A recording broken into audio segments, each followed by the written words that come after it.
রেখে দেন। সেই নবী আপনাকে আমাকে কত কষ্ট করে দ্বীন শেখালেন, কত কষ্ট করলেন আমার আপনার জন্য। উম্মতে মুহাম্মাদের জুলুমের শিকার হলেন। আবু জাহিল, আবু লাহাব, উতবা, সাইবারা নবীর উপর কত অত্যাচার করল, আল্লাহর নবীকে কত রক্তাক্ত করে দিল। নবীর আমার সারা শরীরটা লালে লাল হয়ে গেল। মক্কার মানুষগুলো যখন আমার নবীর কথা শোনে না, আমার নবীর উপর অত্যাচার করে, আমার নবী চলে গেলেন তায়েফের জমিনে। তায়েফের মানুষদেরকে নবী আমার হেদায়েতের আলো দিলেন, হেদায়েতের ডাক দিলেন। তায়েফের মানুষেরা তারা পালা করে করে আমার নবীর উপর জুলুম করল।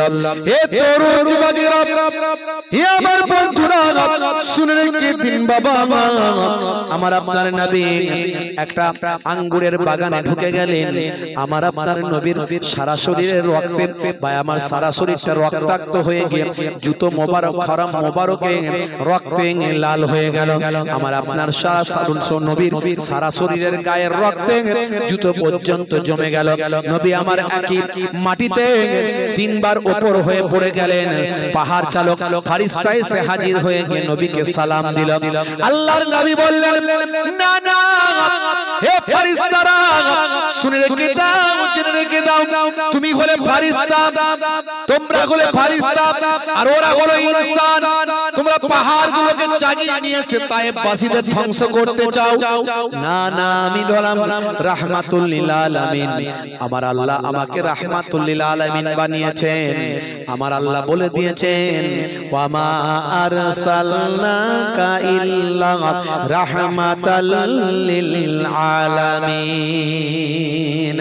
হে দুনিয়ার মানুষ, শুনে রেখে দাও, আমি আমার নবীকে সারা আলামের জন্য রহমত করে পাঠিয়ে দিয়েছি। নবী আমার দয়ার নবী, মায়ার নবী। নবী আমার দোয়া চেয়েছেন, আল্লাহ তায়েফবাসীরা আমাকে চেনে না, তায়েফবাসীরা আমাকে জানে না, তাই তারা আমার উপর অত্যাচার করেছে, আমাকে মেরেছে। আমি তাদের জন্য দোয়া চাই, তুমি তাদের হেদায়েত করো। তারা যদি হেদায়েত না হয়, তাদের আল আওলাদ, পরিবার বর্গ, তাদের জেনারেশন আফটার জেনারেশন, তাদের বংশধরদের তুমি হেদায়েত করে দাও। জোরে হবে না? জোরে হবে না? কত কষ্ট পেয়েছেন আমার আপনার নবী, তারপরও আমার আপনার নবী কি আখলাক, কি চরিত্র দেখিয়েছেন আমার আপনার জন্য। আজকের এই দিনটার জন্য আমার উম্মতেরা নামাজি হবে, রাসূল আমার সুন্নাতগুলো মেনে চলবে, এই জন্য নবী আমার অত্যাচার জুলুম সহ্য করেছে। হাজারো ব্যথা বেদনার পরে ফিরে আসুনি তুমি আপন ঘরে। দিনের আলো তুমি ছড়িয়ে দিতে চলে গেলে মদিনায়, মক্কা ছেড়ে হে রাসূল। তোমাকে ভুলি আমি কেমন করে হে রাসূল, তোমাকে ভুলি আমি কেমন করে। জোরে হবে না? খে না খে দিন প্রচারের কাজে নিজেকে দিয়েছ বিলিয়ে। তায়েফের কাফেরেরা চিনল না এ আলো, দুষ্টু ছেলেদের পিছি দুইলালে নিয়ে। খে না খে দিন প্রচারের কাজে নিজেকে দিয়েছ বিলিয়ে। তায়েফের কাফেরেরা চিনল না এ আলো, দুষ্টু ছেলেদের পিছু দিল লেলিয়ে। পাথরের আঘাতে ক্ষত বিক্ষত হয়ে সারা শরীর থেকে রক্ত ঝরে হে রাসূল, তোমাকে ভুলি আমি কেমন করে। জোরে হবে না? আরে জোরে হবে না? হে রাসূল, তোমাকে ভুলি আমি কেমন করে। হেরার গুহায় তোমারই ধ্যান আসমান থেকে নামে আল কোরআন, হেরার গুহায় তোমারই ধ্যান। আসমান থেকে নামে আল কোরআন, ভাঙলো সবার ভুল তোমারই পরে, আসলো কোরআনের ছায়া তলে।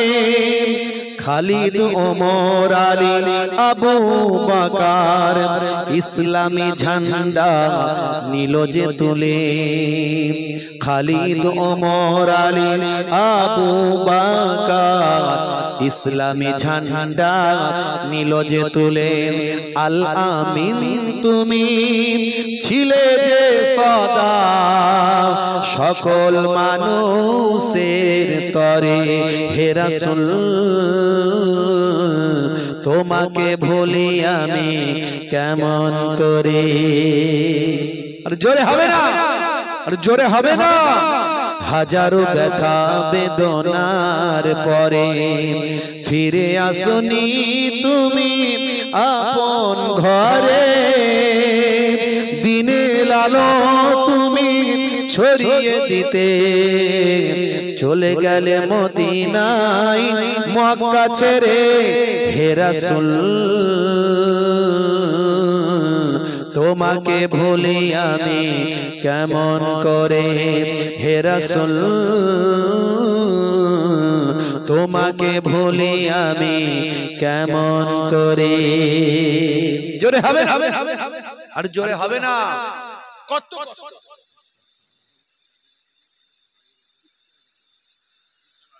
বাচ্চা হারিয়ে গেছে, কত বয়স? 10-11 বছর একটা বাচ্চা ইখতিয়ার হোসেন তার দাদিমার সঙ্গে, দাদিমা কান্না করছে, বাচ্চাটা এই কোচি তুমি যেখানে থাকো দাদির কাছে যাও। স্টেজের পাশে আছে দাদি, স্টেজের কাছে চলে এসো, দাদির সঙ্গে দেখা করো। বাচ্চাটা যদি কোথাও ঘুমিয়ে গিয়ে থাকে, অপরিচিত কেউ আপনার পাশে যদি কোনো অপরিচিত বাচ্চা ঘুমায়, তাকে তুলে দিন, তুলে দিয়ে দাদির কাছে পাঠিয়ে দিন। ইখতিয়ার উদ্দিন তার নাম, ইখতিয়ার হোসেন, বাচ্চাটাকে পাঠিয়ে দিন। আসলে অনেক মানুষ তো কোথায় হয়তো বাচ্চারা ভিড়ের মাঝখানে ঢুকে গেছে, একটু যদি কেউ অপরিচিত কোনো বাচ্চা আপনার চোখে পড়ে, বাচ্চাটিকে স্টেজের কাছে পাঠিয়ে দিন, তার দাদির কাছে পাঠিয়ে দিন। ইখতিয়ার হোসেন বলে বাচ্চাটার নাম। একবার মহাব্বতের সঙ্গে দরুদ শরীফ আল্লাহুম্মা সাল্লি আলা।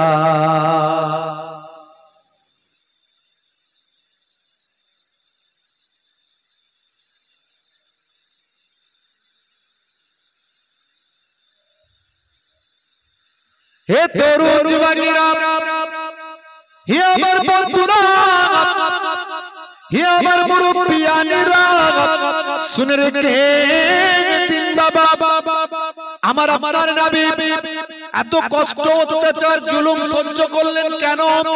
তার একটাই কারণ, একটাই কারণ, আমার নবীকে আরবের মানুষেরা ভালোবাসতো। আমার নবী কোনোদিন মিথ্যা কথা বলেননি, আমার নবী আমার কাউকে কষ্ট দেননি। আরবের মানুষেরা ছোটবেলা থেকে আপনারা আমার নবীকে আল আমিন নামে উপাধি দিয়েছিল, আল আমিন নামে ভূষিত করেছিল। আমার নবীকে মহা সত্যবাদী বলে তারা বিশ্বাস করত। ছোটবেলা থেকেই নবীকে সম্মান করত। নবীর সঙ্গে অন্য কোনো কারণে আরবের মানুষের দুশ্মনী হয়নি। দুশ্মনী শুরু করলো তারা একটা কারণে, সেটা হলো আমার আপনার নবী বললেন আল্লাহ অনেক নয়, আল্লাহ হলেন একজন। তোমরা ওয়াবুদুল্লাহ, আল্লাহর ইবাদত করো, তোমরা আল্লাহর ইবাদত করো। ওয়ালা ইউশরিক বিল্লাহ, আল্লাহর সঙ্গে শরীক করো না। মান ইউশরিক বিল্লাহি ফাকাদ হারামাল্লাহু আলাইহিল জান্নাহ, শিরককারীর জন্য জান্নাত চিরতরে হারাম হয়ে যায়। তারা শত্রু হয়ে গেল, তখন থেকে তারা শত্রু হয়ে গেল। তারা বলবে এটা বন্ধ করে দাও, কি লাগবে বলো, টাকা লাগবে, সম্পদ লাগবে, সুন্দরী নারী লাগবে, যা লাগবে সব, যা লাগবে সব দেবো। আমার নবী বললেন না, আমি যে অর্ডারে নিয়ে এসেছি, যে জন্য আমাকে পাঠানো হয়েছে, সেই দায়িত্ব আমি পালন করব।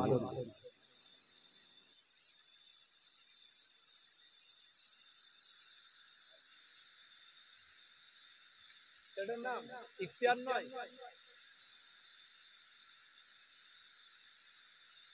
আরেকটা দুটো বাচ্চা, কোনটা?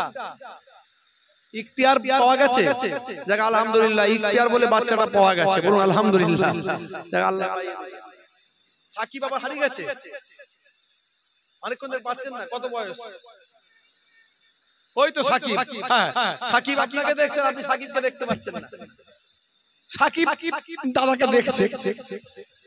এই কোচি, তোমরা নাম আলাদা কেন হয়ে যাও বলো তো, কি বিপদ বলো দেখি। দুটো বাচ্চা, যাক আল্লাহ পাইয়া দিয়েছে দুজন। কি মুশকিল, ফেমাস হয়ে গেল। সাকিবকে সবাই চিনে গেল, ইখতিয়ারকেও সবাই চিনে গেল। কথা ঠিক না? যাক একবার দরুদ শরীফ, আল্লাহুম্মা সাল্লি আলা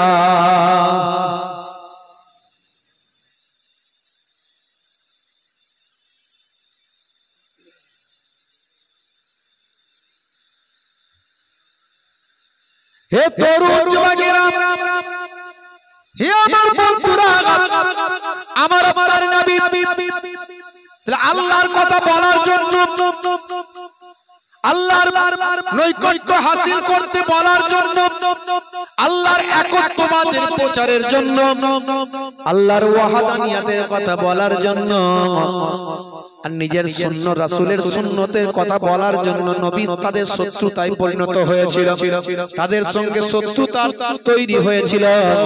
আল্লাহর নবী আগে বেরে কখনো শত্রুতা করেননি, ঝগড়া করেননি। আল্লাহর নবী কখনো তাদের উপর আঘাত করেননি, বরং তারা আমার নবীকে আঘাত করতে চেয়েছিল।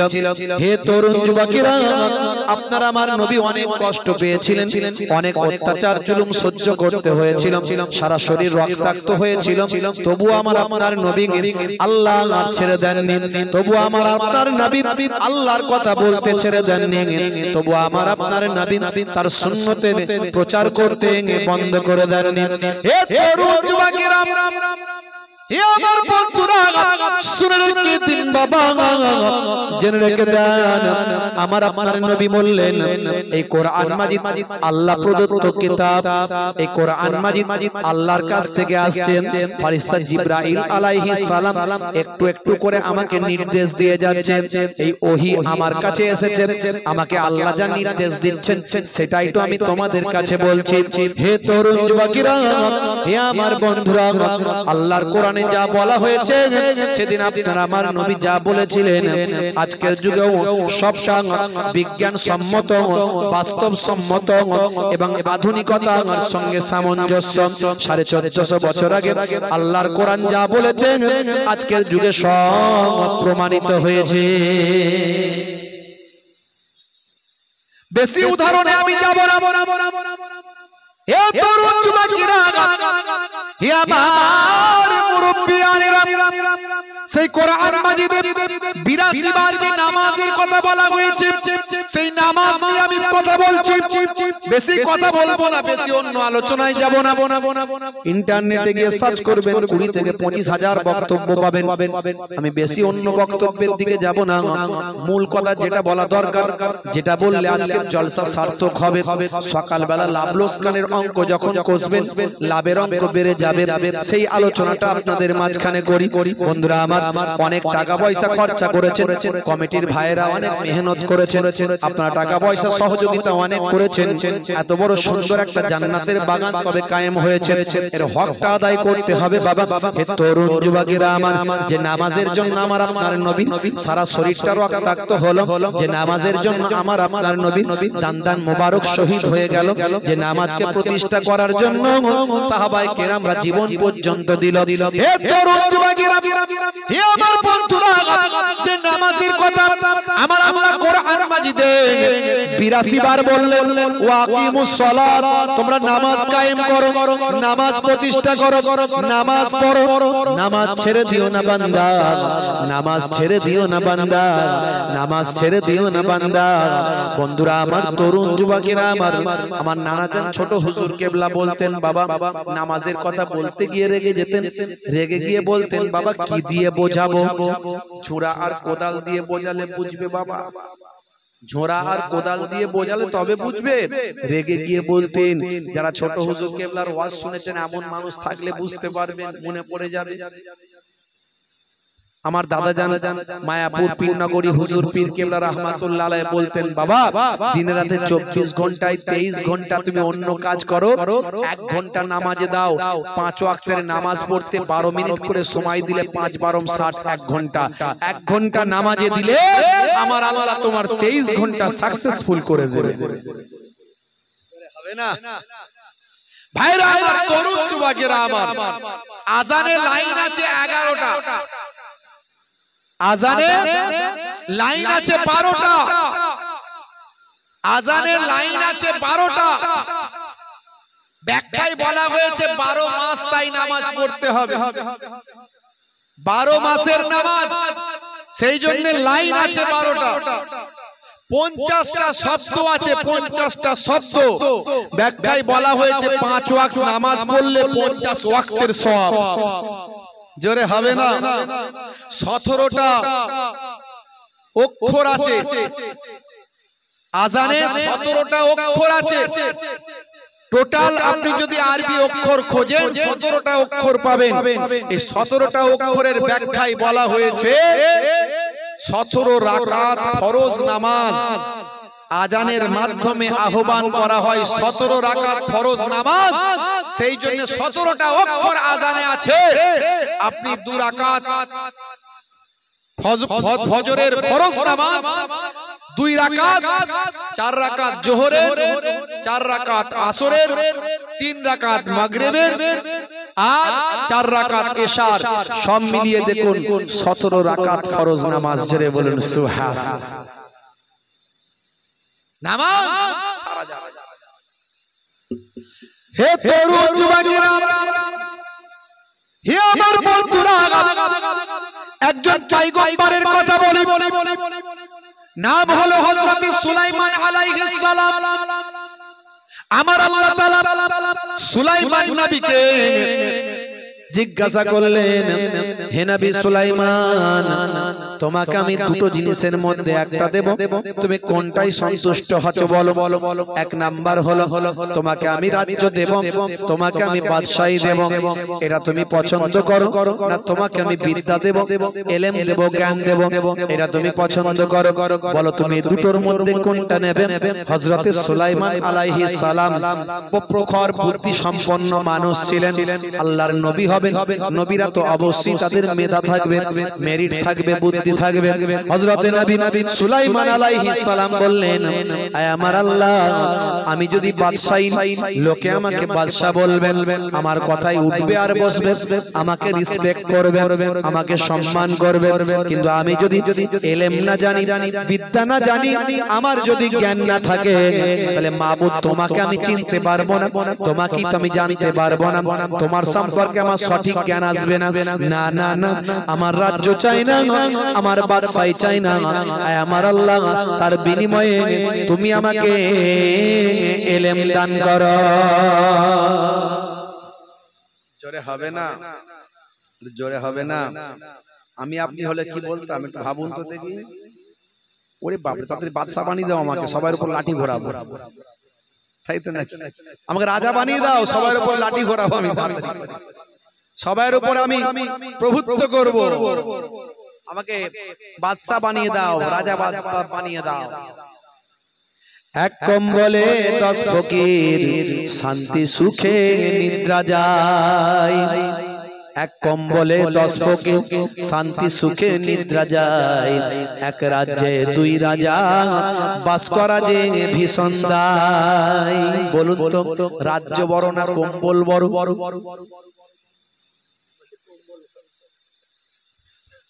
ভাই বলছে ঝোকে ঝোকে, বলছে কম্বল বড়। সর্বনাশ করেছে। রাজ্য বড় না কম্বল বড়? কোনটা? আপনারা কি বলছেন, কম্বল বড় রাজ্য? জোরে বলেন, কোনটা বড়? রাজ্য বড়, তাই তো? একটা রাজ্যে 2টো রাজা টিকতে পারে না, এ বলে ওকে মারলে সবটাই আমার, তাই তো নাকি? এখন তো বুঝতে পারছি, এলাকায় 2-4টে নেতা হয়ে গেলে কি হয়, এ নেতার সঙ্গে ওই নেতার মিল নেই, ওই নেতার সঙ্গে ওই নেতার মিল নেই। কথা ঠিক না ভুল? আর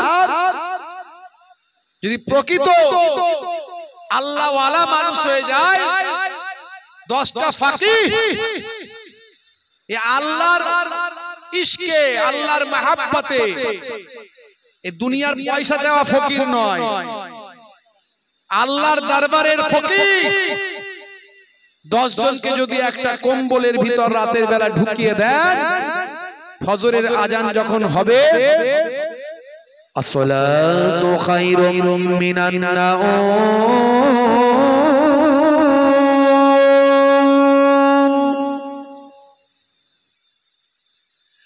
আসসালাতু খায়রুম মিনান নাওম।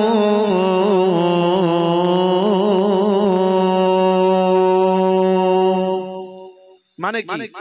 নিদ্রা অপেক্ষা নামাজ উত্তম, নিদ্রা অপেক্ষা নামাজ উত্তম।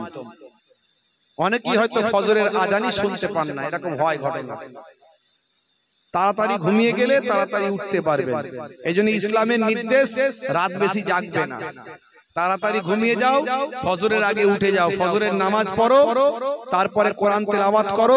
বাড়িতে যে ঘরে কোরআন তেলাওয়াত হয় সে ঘরে আল্লাহর রহমতের ফারিস্তারা ঘন ঘন আসা যাওয়া করে, সেই ঘরের উপর বরকত হবে, রহমত হবে, আল্লাহ সেই ঘরের মানুষদের উপর মাগফিরাত করবে।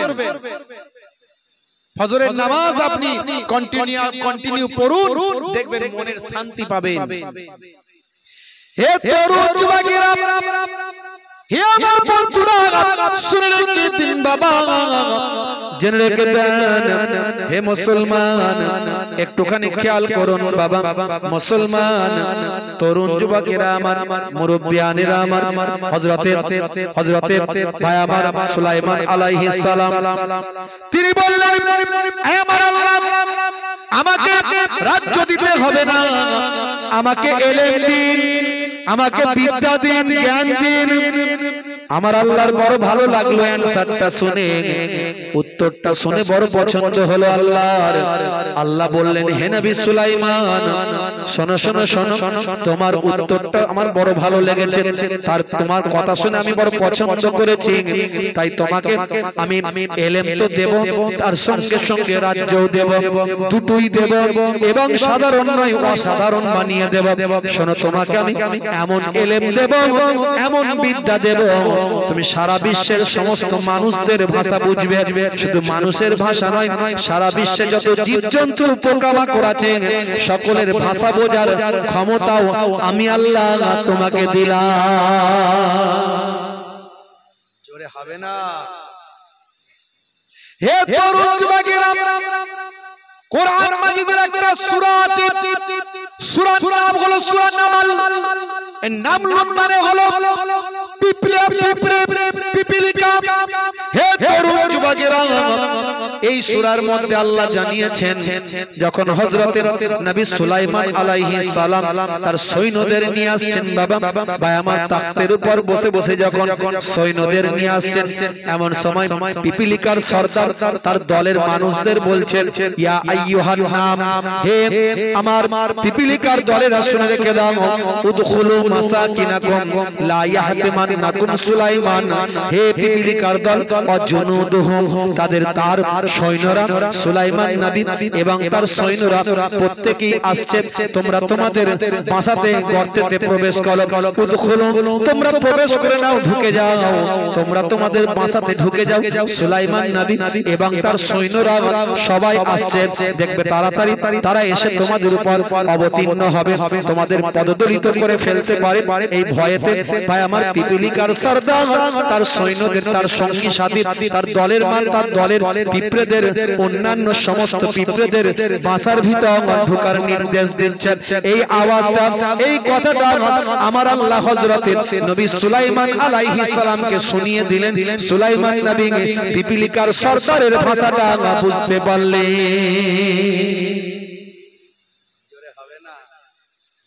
হে তরুণ যুবকেরা, আল্লাহ বললেন, শোনো, তোমাকে আমি এমন বাদশাহী দেব, শুধু মানুষের উপর উপর বাদশাহী নয়, তুমি জিনেদের উপর বাদশাহী করবে, পশু পাখিদের উপর বাদশাহী করবে, সমস্ত জীবকুলের উপর তোমার বাদশাহী চলবে, হাওয়া বাতাস সবের উপর তুমি বাদশাহী করবে। তোমাকে আমি এমন বাদশাহী দেব, হে তরুণ যুবকেরা, সুলাইমান নবী একমাত্র নবী যে নবী আকাশে উড়ে উড়ে ঘুরে বেড়াতেন। ভাইরা আমার, তরুণ যুবকেরা আমার, হযরতে সুলাইমান নবীকে আল্লাহ এমন ক্ষমতা দান করেছিলেন। হযরতে সুলাইমান নবী একটা সিংহাসন ছিল, উড়ন্ত সিংহাসন, যে সিংহাসনে উড়ে উড়ে তিনি সারা পৃথিবীতে শাসন করতেন, সারা পৃথিবীর এক প্রান্ত থেকে অপর প্রান্তে যেতেন। হে তরুণ যুবকেরা, হে আমার বন্ধুরা, শুনে রেখে দিন বাবা, জেনে রেখে দেন হে মুসলমান, হযরতে সুলাইমান আলাইহিস সালামের এই উড়ন্ত সিংহাসন বা আমার সাবার রানী বিলকিসের বড় পছন্দ হলো। সাবার রানী বিলকিস তার বড় পছন্দ হয়েছে। সে সুলাইমান নবীকে বলল, হুজুর বাদশা জাহাপনা, আপনার ওই সিংহাসনে যদি একটু অনুমতি দিতেন, আমি একটু সারা বিশ্বটা ঘুরে দেখতাম, একটু ঘুরে সারা বিশ্বটা দেখতাম। হে তরুণ যুবকেরা, হে আমার বন্ধুরা, শুনে রেখে দিন বাবা, আমার আপনার নবী পয়গম্বর হযরতে সুলাইমান আলাইহিস সালামকে সাবার রানী বললেন, বিলকিস বললেন, হুজুর বাদশা জাহাপনা একটু যদি সুযোগ দিতেন, তাহলে আমি আপনার সিংহাসনে একটু উঠে একটু সারা বিশ্বটা আকাশে ঘুরে ঘুরে দেখতাম, বাতাসের সঙ্গে ঘুরে ঘুরে গিয়ে ঘুরে ঘুরে দেখে আসতাম। একটু যদি আমাকে সুযোগ দিতেন, যদি কোনো বাধা বিপত্তি না থাকে, যদি আল্লাহর কোনো নির্দেশনা মানা যদি না থাকে, তাহলে একটু যদি আপনি আপনার সিংহাসনে ঘুরে বেড়ানোর সুযোগ দিতেন। হে তরুণ যুবকেরা, হযরতে নবী সুলাইমান আলাইহিস সালাম সেই সময় বলেছিলেন, ঠিক আছে হে সাবার রানী বিলকিস, আপনাকে আমি সারা বিশ্ব একবার ঘুরিয়ে দেখাবো। ভাইরা আমার, তরুণ যুবকেরা, শুনে রেখে দিন, জেনে রেখে দিন, এমন সময় ওই সিংহাসনে করে ভাই আমার ঘুরতে শুরু করলেন, বাতাসে উড়ে উড়ে বেড়াচ্ছেন, উড়ে উড়ে ঘুরতে ঘুরতে ঘুরতে ঘুরতে সাত সমুদ্রের মাঝখানে একটা দ্বীপ আছে, সুন্দর দ্বীপ, সাত সমুদ্রের মাঝখানে একটা সুন্দর দ্বীপ। এই সুন্দর মনোরম দ্বীপেতে গিয়ে তারা অবস্থান করলেন, সেখানে নামলেন সৈন্য সামন্ত নিয়ে, সঙ্গী সাথী নিয়ে সেখানে নামলেন। বাবা হযরতে সুলাইমান আলাইহিস সালাম সেখানে নেমেছেন, সাবার রানী ভাই আমার বিলকিস সেখানে নেমেছে।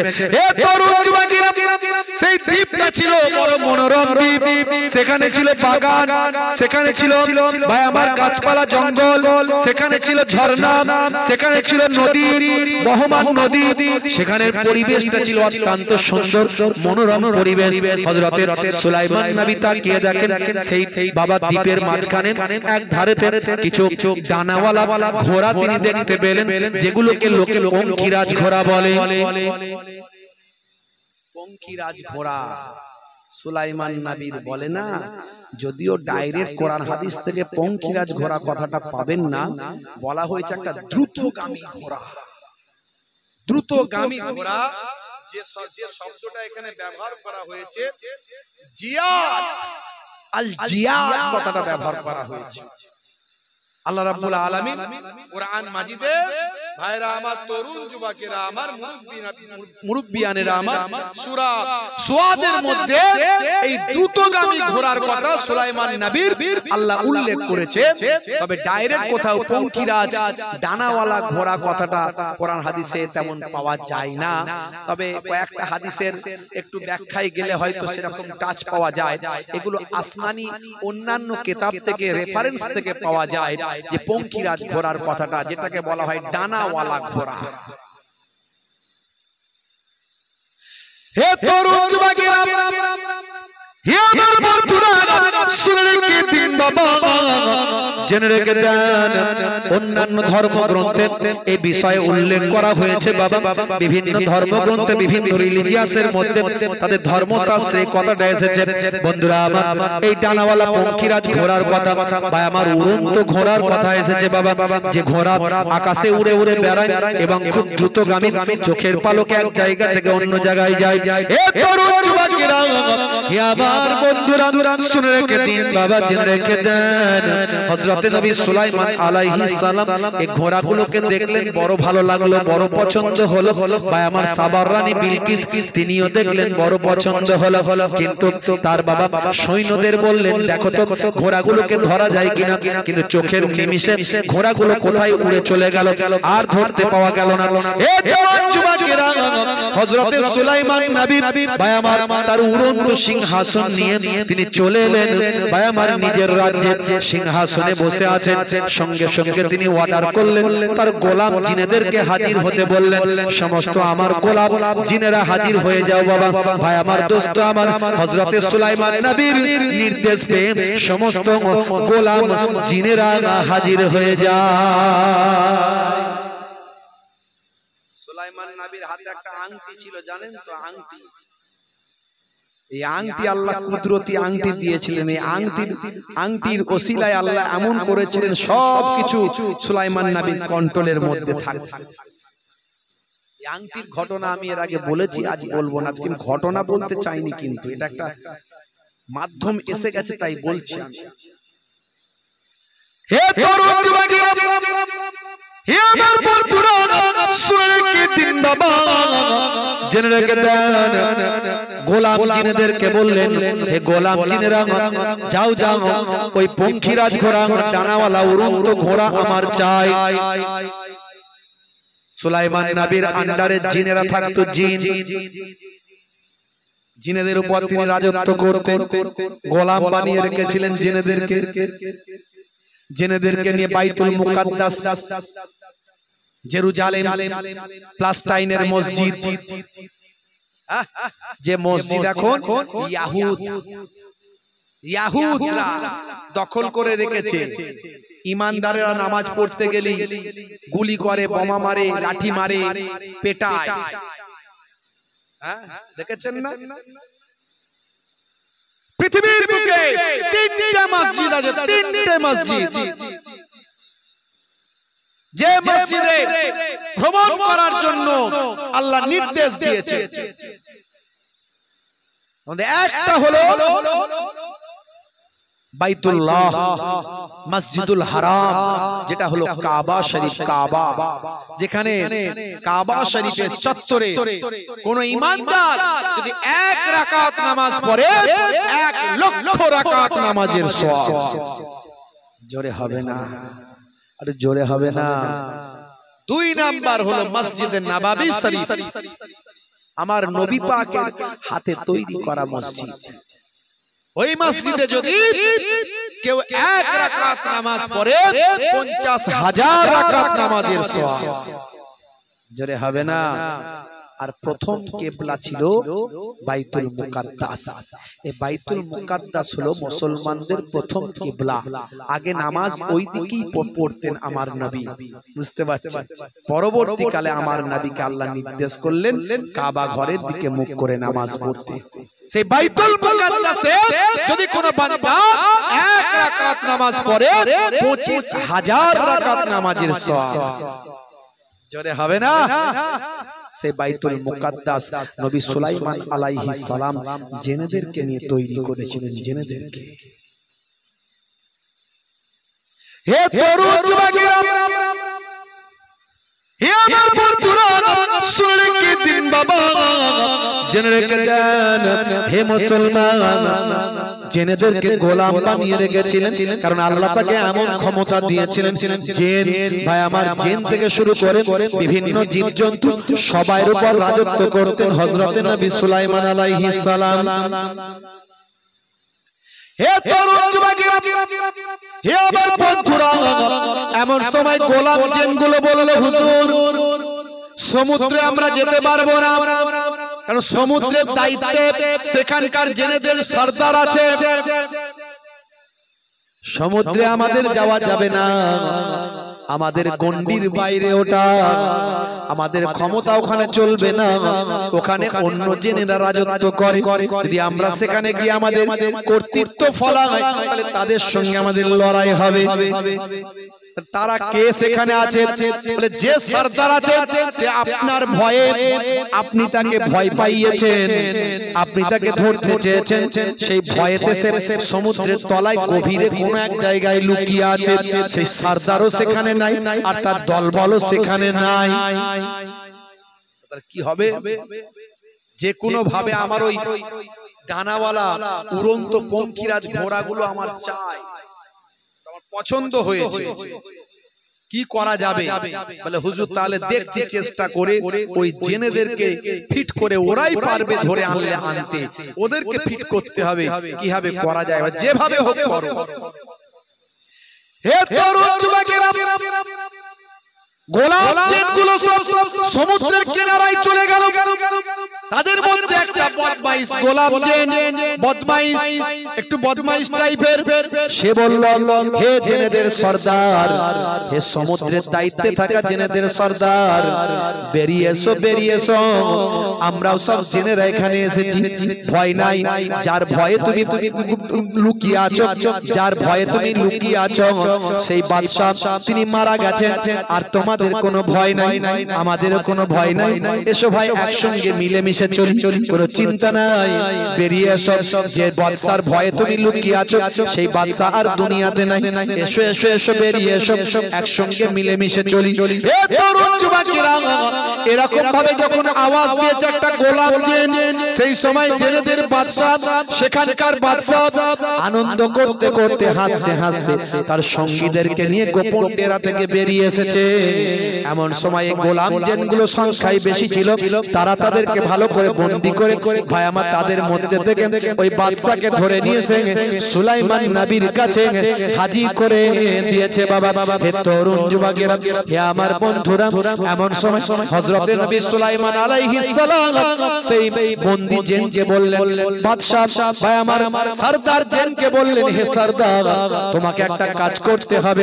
সে সরদার জেন ভয় পেয়ে গেল, থরথর করে কাঁপছে, যার ভয়েতে আমি লুকিয়েছিলাম তার সামনে হাজির, এখনই আমাকে ফাঁসি দিতে পারে, এখনই আমাকে হত্যা করতে পারে, এখনই আমাকে পুড়িয়ে দিতে পারে। নবী সুলাইমান আলাইহিস সালামের ক্ষমতা, যা বলেন তাই হয়ে যায়। হে তরুণ যুবকেরা, এমন সময় ওই সরদার জেন বলল, হুজুর আপনি কি আমাকে ক্ষমা করেছেন? বলে, তোমাকে ক্ষমা করিনি বাবা, কিন্তু ক্ষমা করে দেব, একটা শর্তে ক্ষমা করতে পারি। আমি সাত সমুদ্রের মাঝখানে দ্বীপেতে গিয়েছিলাম, সেখানে গিয়ে একদল ডানাওয়ালা পঙ্খিরাজ ঘোড়া, উড়ন্ত ঘোড়া আমি দেখেছিলাম, সুন্দর সুন্দর ঘোড়া দেখেছিলাম। ওই ঘোড়াগুলোকে ধরে আনতে যদি পারো, আমি তোমাকে ক্ষমা করে দেব। ঘোড়াগুলো আমার লাগবে।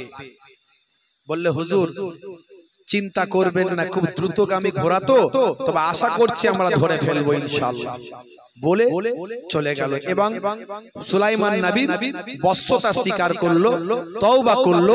সুলাইমান নবীর কাছে তারা সব ঈমান এনে নিল জেনগুলো। জোরে বলুন সুবহানাল্লাহ।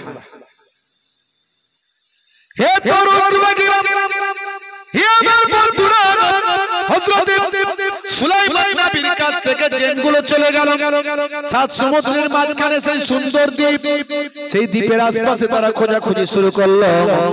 দেখতে পেল একদল ঘোড়া, সেই ঘোড়াগুলো যারা উড়ন্ত ঘোড়া, তারা সেখানে পানি খাওয়ার জন্য ঘুরে বেড়াচ্ছে। এমন সময় এই জেনগুলো তাদেরকে চারিদিক থেকে ঘিরে ফেললো, ঘিরে ফেলে তাদেরকে প্রত্যেককে বন্দী করে নবী সুলাইমান আলাইহিস সালামের কাছে হাজির করে দিল। সুলাইমান নবী তার থেকে রানী বিলকিস আবেদন করলো, সাবার রানী বিলকিস, হুজুর বাদশা জাহাপনা, যদি আমাকে একটা ওই রকম ঘোড়া দিতেন বড় খুশি হতাম। আল্লাহর নবী সুলাইমান আলাইহিস সালাম সাবার রানী বিলকিসকে একটা ঘোড়া উপহার দিয়েছিলেন। হে তরুণ যুবকেরা, হযরত নবী সুলাইমান আলাইহিস সালাম ওই ঘোড়াগুলোকে নিয়ে আলাদা একটা বাহিনী করে দিলেন। সুলাইমান নবীর আলাদা আলাদা বাহিনী ছিল, মানুষের বাহিনী, হাতির বাহিনী, জীবজন্তুর বাহিনী, ভাই আমার জেনেদের বাহিনী এই ঘোড়াদের আলাদা একটা ডিপার্টমেন্ট করে দিলেন, ঘোড়াদের বাহিনী। হে তরুণ যুবকেরা আমার, হে আমার মুরব্বিয়ানেরা, শুনে রেখে দিন বাবা, জেনে রেখে দেন, সেই দ্রুতগামী ঘোড়াগুলোকে হযরত নবী সুলাইমান আলাইহিস সালাম বড় ভালোবাসতেন। আমার আল্লাহ কোরআন মাজিদের মধ্যে এই দ্রুতগামী ঘোড়াদের কথা উল্লেখ করেছেন। হে তরুণ যুবকেরা, সূরার নাম সূরা সাদ, আয়াত নাম্বার হলো 31। আমার আল্লাহ বলছেন ইজ উরিজা আলাইহিম বিল আশিয়ে। ভাইরা আমার, তরুণ যুবকেরা আমার, মুরব্বিয়ানেরা আমার, স্মরণ করো, উপস্থিত করা হলো তাদের সামনে সন্ধ্যার সময় কি উপস্থিত করা হলো ভাই আমার, as-সাফিনাতুল জিয়াদ, মানে দ্রুতগামী ঘোড়াগুলো তার সামনে উপস্থিত করা হলো। সেই সময় কি হলো ভাই আমার, 32 নাম্বার আয়াতে আমার আল্লাহ বলছেন ফাকালা ইন্নী আহবাবতু হুব্বা। হে তরুণ যুবকেরা, সে সময় সে বলল নিশ্চয় আমি ভালোবেসেছি, অধিক ভালোবেসেছি কাকে? আল খায়রে, এই সম্পদকে, আন যিকরি রাব্বি হাত্তা তাওয়ারাস। ভাইরা আমার, তরুণ যুবকেরা আমার, আল্লাহ রাব্বুল আলামিন বলছেন স্মরণ করো আমার রবের, এমন কি যখন অদৃশ্য হয়ে গেল, বিল হিজাব, চোখের আড়ালে চলে গেল। অর্থাৎ ভাই আমার, যখন সে হযরতে সুলাইমান নবী তখন ওই ঘোড়াগুলোকে ভীষণ ভালোবাসছিল, ভালোবাসতে সন্ধ্যা হয়ে গেল। এই সন্ধ্যা হওয়ার কারণে আমার আল্লাহ নারাজ হলেন। আমার আল্লাহ নারাজ হওয়াতে ওই ঘোড়াগুলো চোখের আড়ালে চলে গেল, মানে চোখের নিমিষে ওই ঘোড়াগুলো গায়েব হয়ে গেল।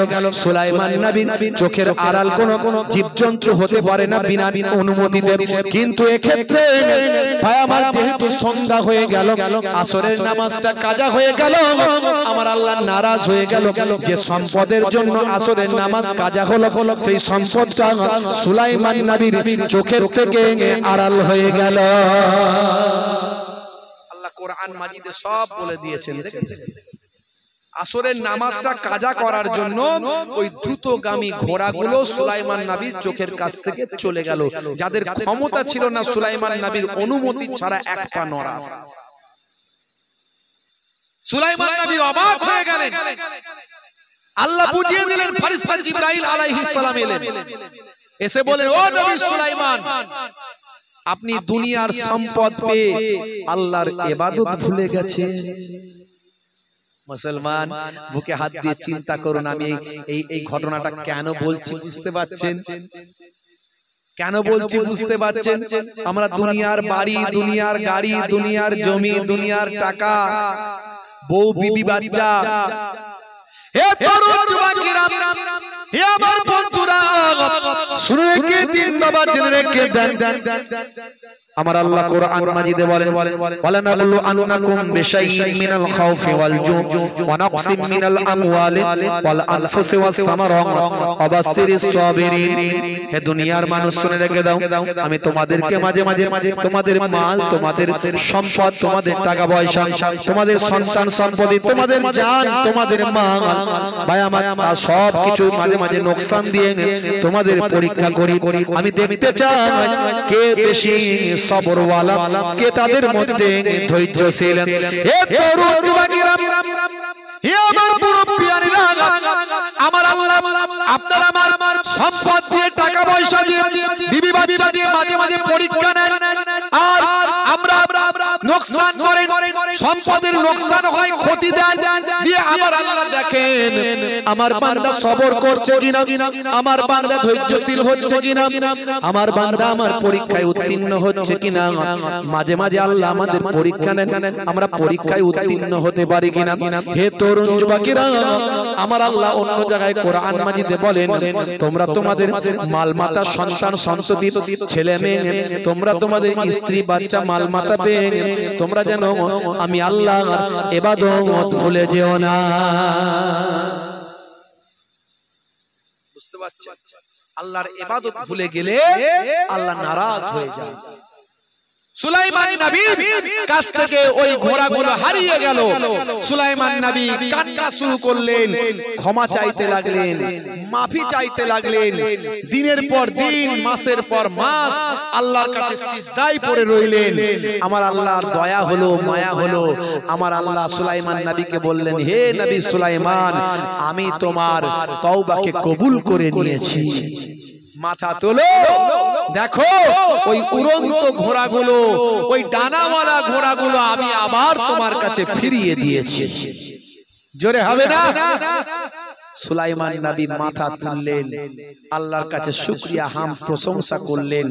কিন্তু চিন্তা করলেন যে ঘোড়ার জন্য, যে উড়ন্ত পাখির জন্য, ঘোড়ার জন্য আমি আল্লাহর হুকুম ভুলে গেছি, নামাজ ভুলে গেছিলাম, তাদের ভালোবাসতে গিয়ে, আদর করতে গিয়ে আমি সেই ঘোড়া রাখবো না।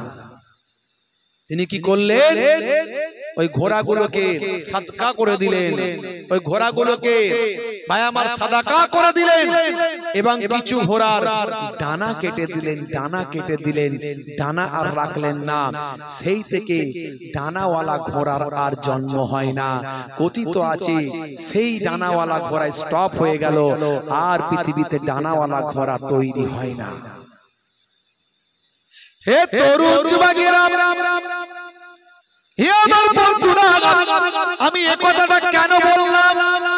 আপনি নামাজ ছাড়বেন না। হে মুসলমান, নামাজের সময় হলেই নামাজে যাবেন, নামাজ ছেড়ে দেবেন না বাবা। ভাইরা আমার, তরুণ যুবকেরা আমার, মসজিদে যখন আজান হবে, মুয়াজ্জিন যখন আজান দেবে মসজিদে, সঙ্গে সঙ্গে আপনি রেডি থাকবেন। দুনিয়ার সমস্ত কাজকর্ম বন্ধ করে দিয়ে জামাতে গিয়ে নামাজটা পড়বেন। আমার আল্লাহ বলছেন, ওয়াকিমুস সালাত ওয়া আতুজ যাকাত ওয়া আরকাউ মা'আর রাকিন, তোমরা সালাতটা আদায় করো, যাকাতটা প্রদান করো, আর রুকুকারীদের সঙ্গে তোমরা রুকুটা করো, মানে জামাতে নামাজ পড়ো। নামাজের ফতোয়া, নামাজের মাসালা অনেক কঠিন। আল্লাহর নবী বলেন, যদি ঘরেতে বাচ্চা এবং মহিলারা না থাকতো, যারা নামাজ না পড়ে ঘরে বসে আছে, বা নামাজ ঘরে পড়ে ঘরে বসে আছে, ওই ঘরগুলো জ্বালিয়ে দেওয়ার অনুমতি আমি দিতাম। কত বড় কঠিন কথা! নামাজ ছেড়ে দেবেন না বাবা। নামাজের সময় হলেই মসজিদে যাবে।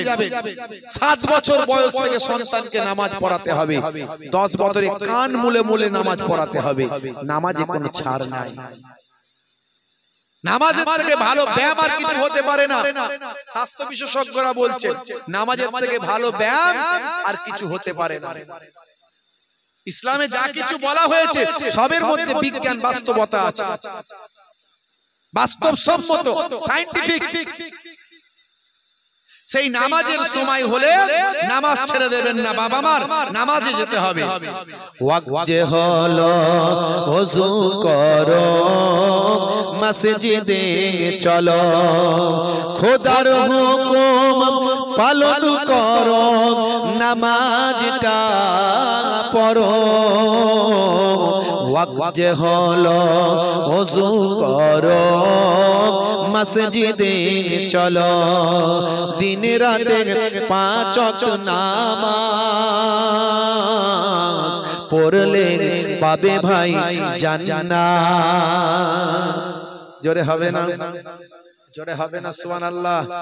সুবহানাল্লাহ বললে পয়সা লাগবে নাকি? একটু সুবহানাল্লাহ বললে সওয়াব আছে না নাই? এত মানুষ, একটু মুখ দিয়ে সুবহানাল্লাহ বললেও তো নেকি হয়ে যাবে সঙ্গে সঙ্গে। কি জি? জোরে হবে না সুবহানাল্লাহ? ফজরের সময় হলে মসজিদে যাও তুমি চলে, থেকো না বিছানায় শুয়ে, খোদা দেন রহমত ঢেলে।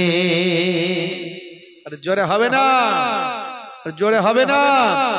জোহরের সময় হলে কাজটা দাও তুমি ছেড়ে, কিছু সময় দাও নামাজে, সফলতা আসবে চলে ওয়াক্ত যে হলো ওযু করো মসজিদে চলো খোদার হুকুম পালন করো নামাজটা পড়ো ওয়াক্ত যে হলো ওযু করো মসজিদে চলো দিন রাতে 5 ওয়াক্ত নামাজ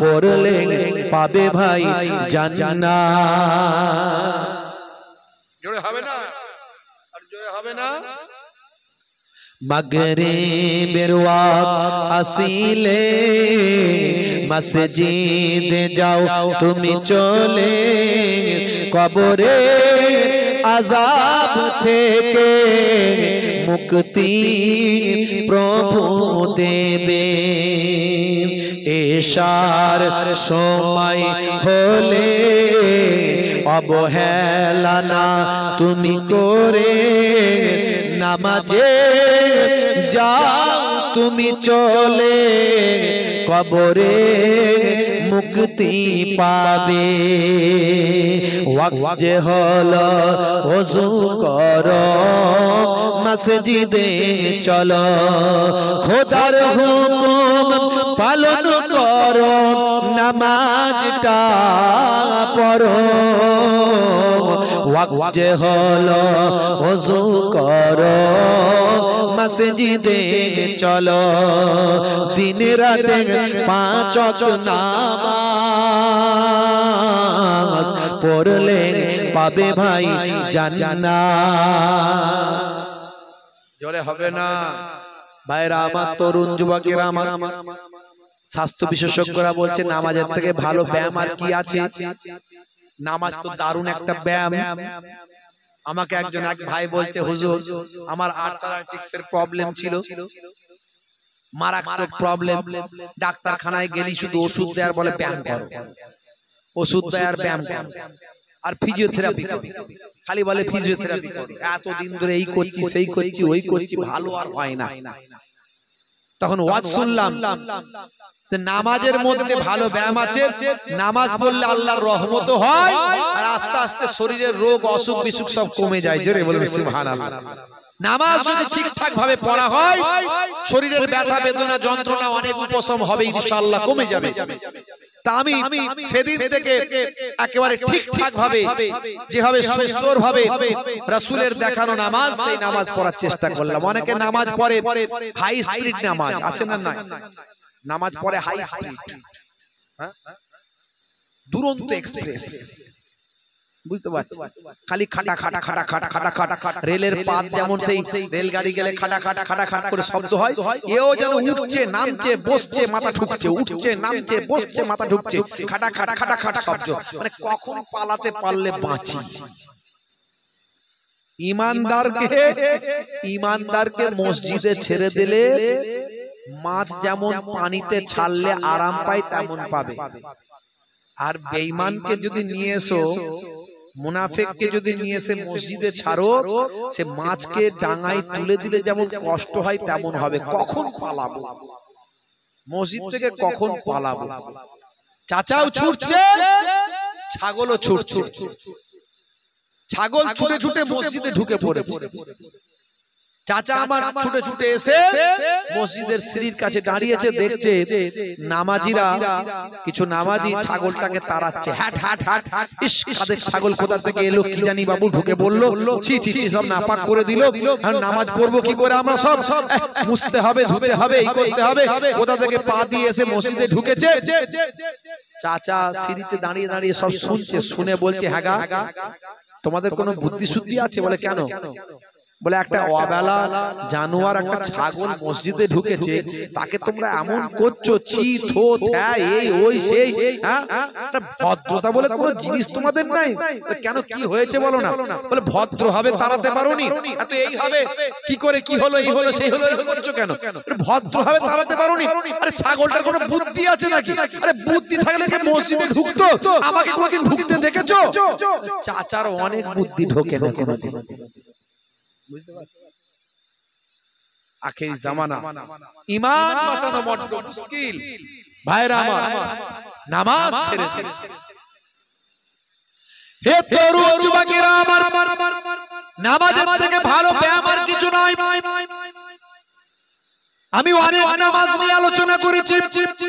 ইসলামের যে নির্দেশনাগুলো দেওয়া হয়েছে সবগুলোই কিন্তু আধুনিক সম্মত, আধুনিকতার সঙ্গে সামঞ্জস্য, বিজ্ঞান আর বাস্তবতার সঙ্গে সামঞ্জস্য। সবগুলি কিন্তু বিজ্ঞান মনস্ক, অবৈজ্ঞানিক কিছু ইসলামের মধ্যে আপনি পাবেন না। হে তরুণ যুবকেরা আমার, আমি এর আগে বলেছি, একবার টাচ দিয়ে দিচ্ছি আপনাকে, আপনি একটু মাথায় রাখবেন। ভাই আমার, আল্লাহ বললেন বান্দারে, আমি তোমাদের পৃথিবীতে ইবাদতের জন্য পাঠিয়েছি। মা খলাকতুল জিন্না ওয়াল ইনসানা ইল্লা লিয়াবুদুন, আমি তোমাদের ইবাদতের জন্য সৃষ্টি করেছি। ইবাদত মানে আমরা সাধারণত জানি নামাজ, রোজা, হজ, যাকাত, জিকির, ফিকির, ইবাদত, তেলাওয়াত, কিন্তু আমাদের সংসার, ধর্ম, কাজকর্ম, ব্যবসা বাণিজ্য এগুলো কি হবে? আল্লাহ বললেন ইবাদতের জন্যই পাঠিয়েছি, ইবাদত ছাড়া অন্য কোনো উদ্দেশ্য নাই। কিন্তু মনে রাখবেন, ভুল ব্যাখ্যা করবেন না।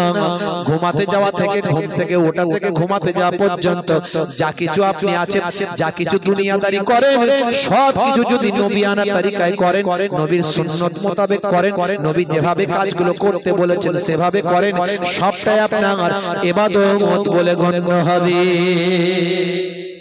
জোরে হবে না?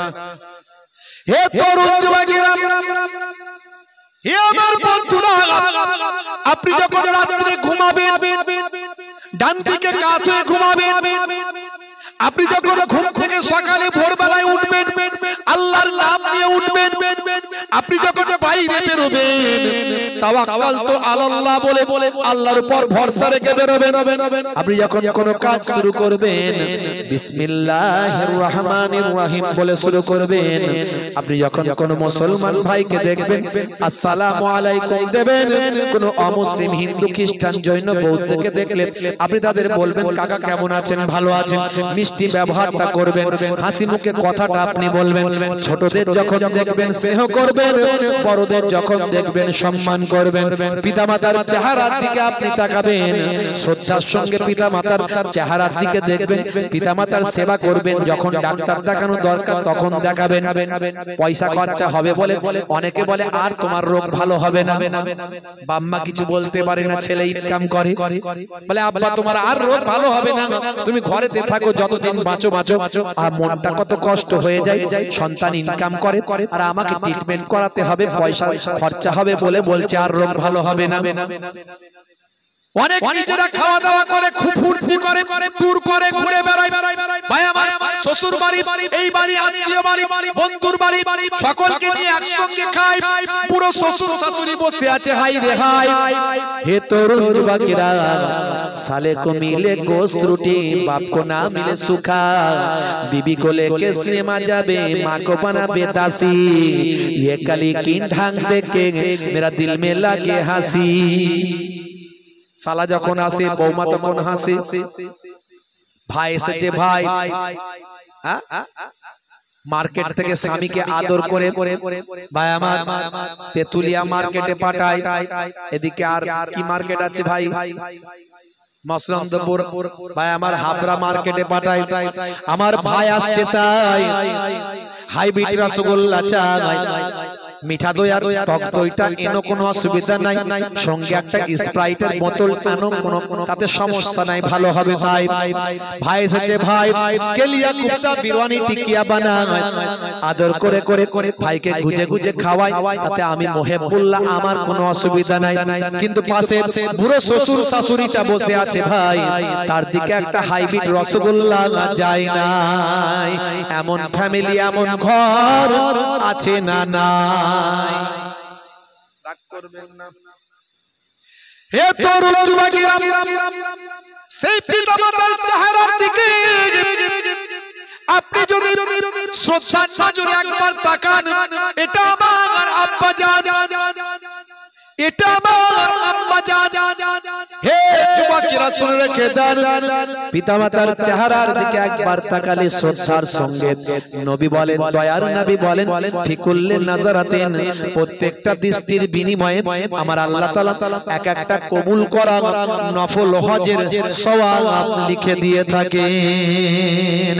সাহাবী বললেন, ইয়া রাসূলুল্লাহ, হাবিবাল্লাহ, কোন সন্তান সন্ততি যদি তার পিতামাতার চেহারার দিকে 100 বার এভাবে তাকায়, আল্লাহর নবী বলেন আল্লাহ তাআলার দরবারে সওয়াবের কোনো অভাব নাই। 100 বার তাকালে 100টা কবুল করা নফল হজের সওয়াব নামাজ আমলে আমার আল্লাহ লিখে দেয়। এতিম বাচ্চা পেলে মাথায় একটু হাত বুলিয়ে দেবেন। এতিম বাচ্চা যদি পান তাকে একটু গিফট দেবেন, তাকে খুশি করে দেবেন। আহারে তার বাপ নাই কি তার মা নাই, এতিম বাচ্চা। আমার নবী এতিম ছিলেন, এতিমকে কষ্ট দিও না। হে তরুণ যুবকেরা, আল্লাহর নবী বলেন, এতিম বাচ্চার মাথায় যদি হাত বুলিয়ে দাও, কিছু দেওয়ার যদি তোমার ক্ষমতা না থাকে, কিছু উপহার যদি দেওয়ার ক্ষমতা না থাকে, এতিম বাচ্চার মাথায় তুমি একটু যদি স্নেহপূর্ণ হাতটা বুলিয়ে দাও, তোমার হাতের তালুতে এতিম বাচ্চার মাথার যতগুলো চুল তোমার হাতের তালুতে লাগবে, আমার নবী বলেন ততগুলো নেকি, ততগুলো সওয়াব আমার আল্লাহ তোমার নামাজ আমলে দান করে দেবে। বন্ধুরা আমার, তরুণ যুবকেরা আমার, রাস্তা দিয়ে পেরেক পড়ে আছে, পাথর পড়ে আছে, কাঁচ ভাঙা পড়ে আছে, আপনার চোখে লেগেছে, দেখতে পেয়েছেন, একটু সরিয়ে দেবেন। ছোট্ট ইবাদত, ইয়া আবাজার লা তাহকিরান্নাল মারুফা শাইয়াত। এই ছোট ছোট কাজগুলো করবেন, ছোট ছোট কাজগুলো করলে তোমার ভাগ্য বদলে যাবে, সওয়াবের পাহাড় হয়ে যাবে। এ তরুণ যুবকেরা, এগুলো সবই ইবাদত। স্ত্রীর সঙ্গে মিষ্টি মিষ্টি কথা বলবেন, স্ত্রীর সঙ্গে ভালো ব্যবহার করবেন। আপনার ঘরের বউ বলে আপনি খারাপ অত্যাচার জুলুম কষ্ট দেওয়া এগুলো করবেন না। সেও তার বাপ মাকে ছেড়ে আপনার ঘরে এসেছেন, তার আত্মীয় পরিজনকে ছেড়ে আপনার ঘরে এসেছেন। আজকে সে আপনার ঘরের রাঁধুনি হয়েছে, আজকে সে আপনার ঘরের ধোপা হয়েছে, আজকে সে আপনার ঘরের ভাই আমার, আপনার ঘরের ভাই আমার ঝাড়ুদার হয়েছে, আজকে সে আপনার ঘরের ভাই আমার, আপনার সন্তানদের পেচ্ছাপ পায়খানা পরিষ্কার করার কাজে লেগেছে। হে তরুণ যুবকেরা, শুধু তাই নয়, সে আপনাকে জেনা ব্যভিচার থেকে বাঁচিয়েছে। এতগুলো কাজ, এতগুলো গুরুত্বপূর্ণ কাজ আপনার স্ত্রী আপনার বাড়িতে করছে, তার ছোট ছোট ভুলগুলোকে ক্ষমা করে দেবেন। মনে রাখবেন বাবা, স্ত্রীর সঙ্গে খারাপ ব্যবহার করলে কাল কিয়ামতের দিনে আপনার নামাজ, আপনার রোজা, আপনার তাসবিহ কখনো আপনাকে জান্নাতে নিয়ে যেতে পারবে না, যতক্ষণ না আপনার ঘরের স্ত্রী আপনাকে ক্লিন চিট না দেয়, সার্টিফিকেট দেবে, হ্যাঁ আমার স্বামী ভালো, তখন আপনি জান্নাতে যেতে পারবেন। তার আগে বউকে পিটিয়েছেন আর খুব নামাজ পড়েছেন, এমন লোক আছে না? নাই। বউকে রাত দিন পেটাচ্ছে আর মসজিদে গিয়ে বসে আছে, খালি পিটি, ঘরে যখনই ঢুকছে বউকে পেটাচ্ছে, পিটিতে মসজিদে গিয়ে বসে বসে ভাবছে আল্লাহ আমাকে আমি ডাইরেক্ট জান্নাত দিয়ে দেবে। মায়ের সঙ্গে বাপের সঙ্গে 535 নম্বরের মামলা, হাইকোর্টে লড়াই চলছে। আরে এইদিকে এত বড় দাড়ি নিয়ে বিরাট বড় আল্লাহর ওলি বান্দা ফেরেশতা সেজে ঘুরে বেড়াচ্ছে। পুরো কত বড় আল্লাহর ওলি, হাতে হাইব্রিড তসবিহ খাটাখাট গুনছে। ভালো করে খবর নিয়ে দেখো, বাপের সঙ্গে 535 নম্বরের মামলা। আমার নিজের চোখে দেখা লোক আছে। পৃথিবীর কোন মোল্লা মৌলবী যদি বলে দেয় যে হ্যাঁ বাপের সঙ্গে মামলা করে জান্নাতে যাওয়া যাবে, আমি তার গোলামি করব। আল্লাহর কোরআন হাদিস থেকে প্রমাণ করে দিক, আমি মোহেবুল্লাহ হুসাইনি তার গোলামি করব। কে শিখিয়েছে এইগুলো? এসব কথা কে শিখিয়েছে? ইসলামটাকে নিয়ে ছেলে খেলামি হচ্ছে, যা ইচ্ছা তাই করলেই হয়ে যাবে। আখিরি জামানা, ঈমান বাঁচানো বড্ড তাই বাবা মা।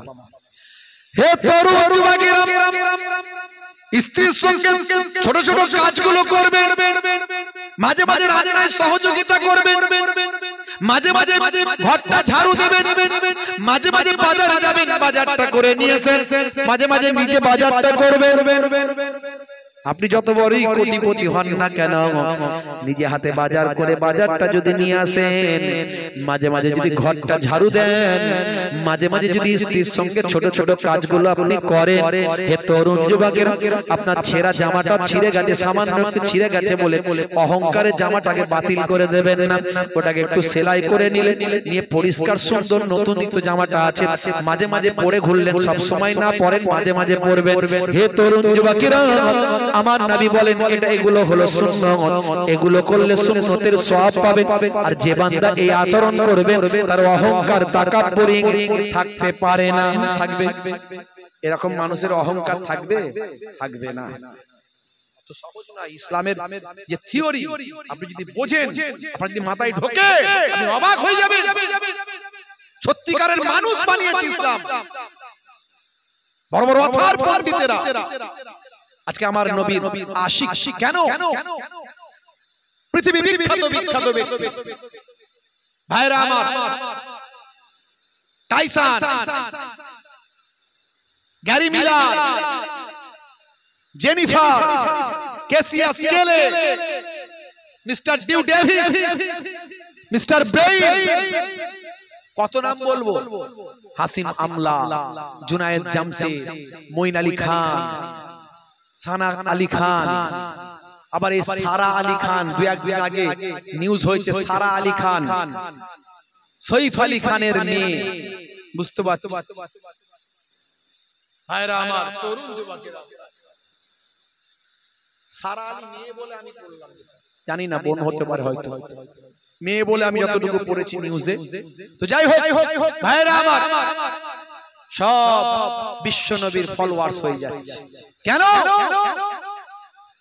হে তরুণ যুবকেরা, হে আমার বন্ধুরা, ওয়ার্ল্ড ক্লাস ফুটবলার নাম হলো ক্রিস্টিয়ানো রোনাল্ডো, পাশাপাশি নাম হলো মেসি, পাশাপাশি নাম হলো নেইমার, পাশাপাশি নাম হলো বাইরামান মেসুত ওয়াজিল। এই ওয়ার্ল্ড ক্লাস ফুটবলারদের পাশাপাশি নাম হলো সাদিও মানে। এই সাদিও মানের কথাও কয়েকদিন আগে দেখলাম। বন্ধুরা আমার, সাদিও মানে ভাই আমার বিশ্ব মিডিয়ার কাছে তার বিবৃতি দিচ্ছে সাদিও মানে। সাদিও মানে কে জানেন? তিনি একজন পৃথিবী বিখ্যাত ফুটবলার ভাই আমার, পৃথিবীর কয়েক নম্বরের ফুটবলার, ওয়ার্ল্ড ক্লাস ফুটবলারদের মধ্যে অন্তর্ভুক্ত ভাই আমার সাদিও মানে। তাকে মিডিয়া পারসন প্রশ্ন করেছেন, হে সাদিও মানে, আপনার হাতে যে মোবাইলটা দেখছি, এই মোবাইলটা অনেক কম দামি মোবাইল এবং মোবাইলের স্ক্রিনটা ফাটা, আপনার মতো একজন ওয়ার্ল্ড ক্লাস ফুটবলারের হাতে এই রকম মোবাইল মানায় না। সেই সময় সাদিও মানে বলে, আমি আমার অরিজিনকে ভুলি না, আমি আমার ইনভেনশনকে ভুলি না, আমি আমার উদ্ভাবনাকে ভুলি না, আমি আমার অতীতের কথাকে ভুলতে পারি না। মিডিয়া পারসন শুনে রেখে দিন, আমি কে জানি, আমি সাদিও মানে, আমি রিলিজিয়ানের ক্ষেত্রে আমি একজন, আই এম মুসলিম, আমি একজন মুসলমান। মাই ফাদার ইজ এ ইমাম সাহেব, আমার পিতা হলেন একজন ইমাম সাহেব, আমি একজন ইমাম সাহেবের সন্তান, মুসলমান ঘরের সন্তান, আমি নবীর আদর্শ মেনে চলি।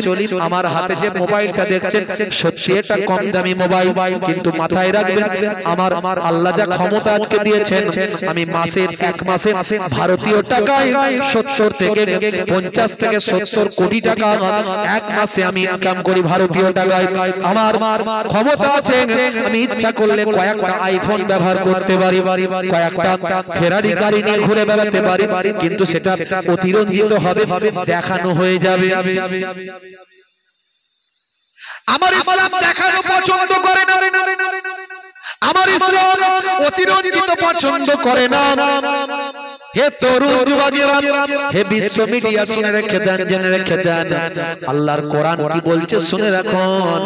আল্লাহর কোরআন বলছে, ইন্নাল মুবাজ্জিরিনা কানু ইয়াকুনা শায়াতিন, অপচয় খরচাকারী নষ্টকারীরা হলো সবকটা, তারা সব শয়তানের ভাই। আমি সাদিও মানে বিশ্ব নবীর সুন্নাত মেনে চলি, নবীর আদর্শকে মাথায় নিয়ে চলার চেষ্টা করি। আমার টাকা আছে বলি আমাকে অনেক হাই লেভেলের মালপত্র কিনে নিয়ে ঘুরতে হবে, অনেক বেশি দামি সমস্ত প্রোডাক্ট ব্যবহার করতে হবে। না না, যতটুকু আমার প্রয়োজন ততটুকুই আমি করি। আমার এই স্ক্রিনটা ফেটে গেছে, ঠিক ঠিক স্ক্রিনটা বদলে নেব, কিন্তু মোবাইলটা কম দামি হলেও কোনো অসুবিধা নাই, আমার গাড়িটা নরমাল গাড়ি হলেও কোনো সমস্যা নাই।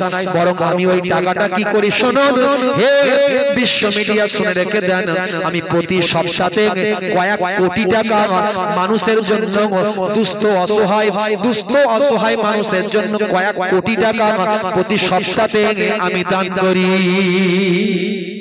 হে তরুণ যুবকেরা, সাদিয়া মানে সেই সময় বলেছিলেন, হে বিশ্ব মিডিয়া শুনে রেখে দিন, আমি আমার অতীতকে বলতে পারি না।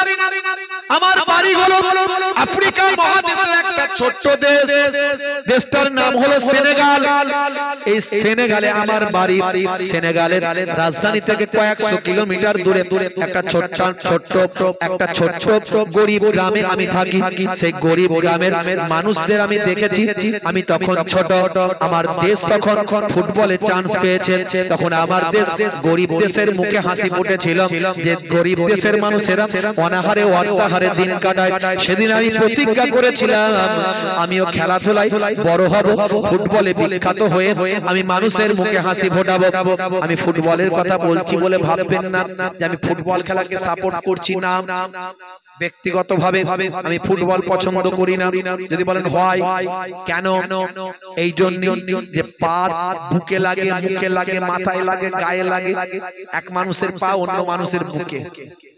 আমি অন্য খেলা, যদি বলেন খেলা পছন্দ করেন, সত্যি কথা বলতে ছোটবেলায় খেলাধুলা করতাম। এখন তো বয়স হলো, আর খেলাধুলা করার সম্ভব নয়, আর খেলাধুলা দেখারও সম্ভব নয়। তবে যদি বলেন যে আপনি ব্যক্তিগতভাবে কোনো খেলা পছন্দ করেন, আমি বলবো শরীর চর্চার জন্য যদি কোনো খেলাধুলা করেন সেটা অসুবিধা নাই। ক্রিকেট খেলতে পারেন, ব্যাডমিন্টন খেলতে পারেন, আপনি ভলিবল খেলতে পারেন, জিম করতে পারেন, ব্যায়াম করতে পারেন, ক্যারাটে খেলতে পারেন, এগুলো শরীর চর্চার জন্য খেলতে পারেন। কিন্তু ফুটবলের কথাটা আমি বলছি কারণ এখান থেকে একটা কিছু বলার চেষ্টা করছি, এখান থেকে একটা মানুষের কাছে ভালো বার্তা দেওয়ার চেষ্টা করছি। হে তরুণ যুবকেরা, হে আমার বন্ধুরা, সাদিয়া মানে বলেছিলেন, যখন আমি দেখলাম আমার দেশের মানুষের মুখে ফুটবলই হাসি ফুটিয়েছে, বিশ্ব ফুটবলে যখন আমার দেশ চান্স পেল সেনেগাল, আমার গরিব দেশের অসহায় মানুষগুলোর মুখে যখন হাসি ফুটলো, আমার বড় ভালো লেগেছিল। সেদিন আমি ঠিক করেছিলাম আমিও বড় একজন ফুটবলার হব, আমার দেশের মানুষের মনে মুখে হাসি ফোটাবো। সেদিন আমি বল নিয়ে প্র্যাকটিস করতে লাগলাম, খালি পায়ে খেলতাম, জুতো কেনার আমার পয়সা ছিল না, কারণ আমার বাপ হলেন একজন, আব্বা হলেন ইমাম সাহেব, পয়সা বেশি নাই, দিন চলে না, অনাহারে অর্থাহারে অল্প খেয়ে দিন কাটাতে হয়। আমি কিভাবে জুতো কিনতে পারি, কিভাবে বুট কিনতে পারি? এই তরুণ যুবকেরা, এইভাবে আমি খেলতে খেলতে এক সময় দেখা গেল আমার আর সাহায্য করার কেউ নাই। আমার প্রতিবেশীরা, আমার চাচা, আত্মীয় স্বজনেরা আমার পাশে দাঁড়ালেন। এক সময় আমি বড় মাপের একজন ফুটবলার হলাম, বিশ্ব ফুটবলে আমি চান্স পেয়ে গেলাম। আজকে সেই সাদিয়া মানে আমার টাকার কোনো অভাব নাই, কিন্তু সেদিনের ইতিহাস আমি ভুলে যাই না। আজ আপনি আমার গ্রামে যাবেন, আমার গ্রামে গিয়ে দেখবেন আমার গ্রামটা আর গরিব গ্রাম নয়, সেই গ্রামটাকে আমি বড় বড় শহরের মতো একটা শহর বানিয়ে দিয়েছি। আমার নিজস্ব টাকায় হসপিটাল করেছি, আমার নিজস্ব টাকায় ইউনিভার্সিটি করেছি, আমার নিজস্ব টাকায় কলেজ করেছি, স্কুল করেছি, বিদ্যালয় করেছি। আমার নিজস্ব টাকা দিয়ে আমার ওই ছোট গ্রামটাকে আমি শহরে পরিণত করেছি।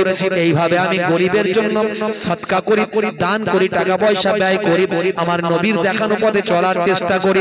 হে তরুণ যুবকেরা, মিস্টার সাদিয়া মানে তিনি বলেন আমি একজন নামাজি, আমি একজন হিজাব পরিহিতা মহিলাকে বিবাহ করেছি, যাকে বিবাহ করেছেন তার নাম হলো আয়েশা। আয়েশা নামক একজন হিজাব পরিহিতা পর্দাওয়ালি একজন মহিলাকে তিনি বিবাহ করেছেন এবং যেখানে তিনি খেলতে যান যে জায়গায় থাকেন সেই জায়গায় তিনি নামাজ পড়েন মসজিদে গিয়ে 5 ওয়াক্ত নামাজ পড়েন যখন কোনো হোটেলে থাকেন হোটেলের পাশাপাশি কোনো মসজিদ যদি যান পান সেই মসজিদে গিয়ে তিনি 5 ওয়াক্ত নামাজ পড়েন ইন্টারনেটে ফুটেজ দেখা যায় ভাই আমার সাদিও মানে মসজিদের নামাজ তো পড়ছেন মসজিদের টয়লেটটাও নিজে হাতে 100 সময় পরিষ্কার করছে আদর্শ দেখুন একজন ফুটবলার আমাদেরকে শেখাচ্ছে তিনি মসজিদের টয়লেট পর্যন্ত নিজে হাতে পরিষ্কার করছেন এত বড় একজন বিশ্বমাপের ব্যক্তিত্ব ভাইরা আমার তরুণ যুবকেরা আমার রাসূলের আদর্শ আখলাকটাকে তারা গ্রহণ করেছে মুসলমান নামাজ ছেড়ে দেবেন না নামাজের সময় হলে নামাজটা পড়ুন নামাজ ছেড়ে দেবেন না নামাজ যদি ছেড়ে দেন আমাদের নবীর উম্মত হয়ে আর কি লাভ হলো আমরা মানুষ হলাম মানুষ হয়ে আমাদের কি লাভ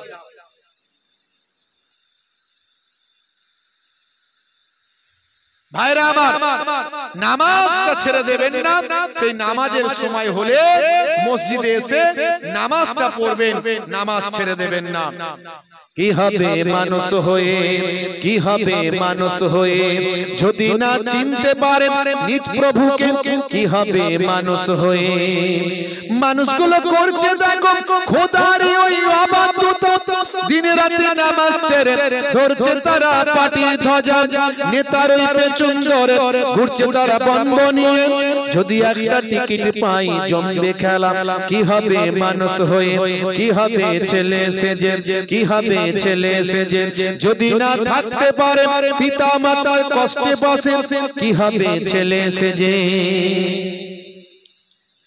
আজকাল করছে ছেলে পিতা মাতার জায়গা জমি জীবন দশাতে তাদের নিজের নামে লেখা পড়ে ছেলের বিয়ে হলে ঘর জামাই যাচ্ছে চলে অথবা আলাদা হলো মাকে ছেড়ে কি হবে ছেলে সেজে কি হবে নারী হয়ে কি হবে নারী হয়ে যদি না চলতে পারে এই দুনিয়ায় বোরকা পরে কি হবে নারী হয়ে আজকাল চলছে দেখো নারীগুলো বেপরদায় গায়ে হাতে ট্যাটু এঁকে জিন্স গেঞ্জি পরছে রে ভাই চোখে আইলাইনার ঢেলে গালে গাল পালিশ মেরে সমাজটা দিল এরা রসা তলে কি হবে নারী হয়ে কি হবে নারী হয়ে কি হবে ছাত্র সেজে কি হবে ছাত্র সেজে যদি যাই সময়টা ওই ফ্রি ফায়ার আর পাবজি খেলে আছে না নাই ফ্রি ফায়ার পাবজি খেলার ছেলে বলে আছে না এদিকে এর আগেও বলেছি হারাম আজও বলে যাচ্ছি হারাম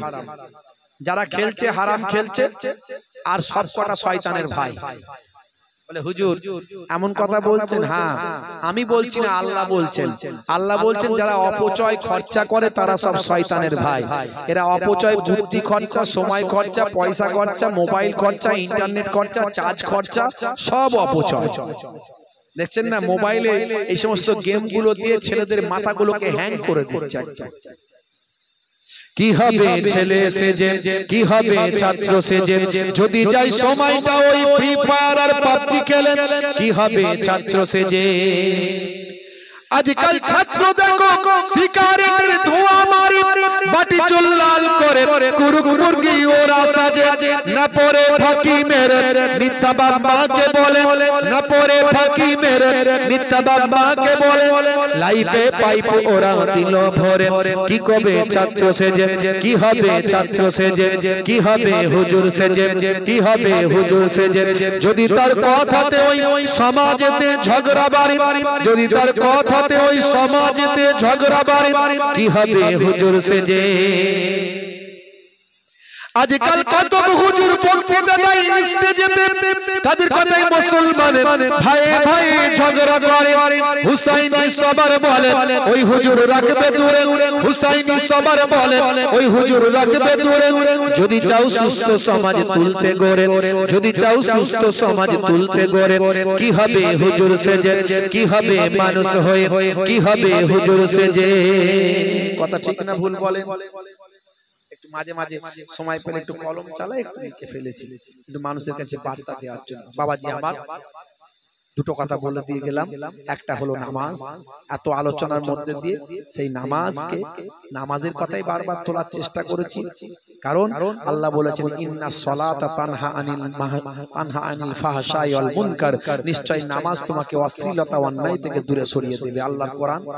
আপনি নামাজি যদি হয়ে যান, অপরাধ 90% 80% অপরাধ আপনার কাছ থেকে অটোমেটিক চলে যাবে। আপনার কাছে অপরাধ আসবে না, নামাজি ব্যক্তির কাছে অপরাধ আসবে না।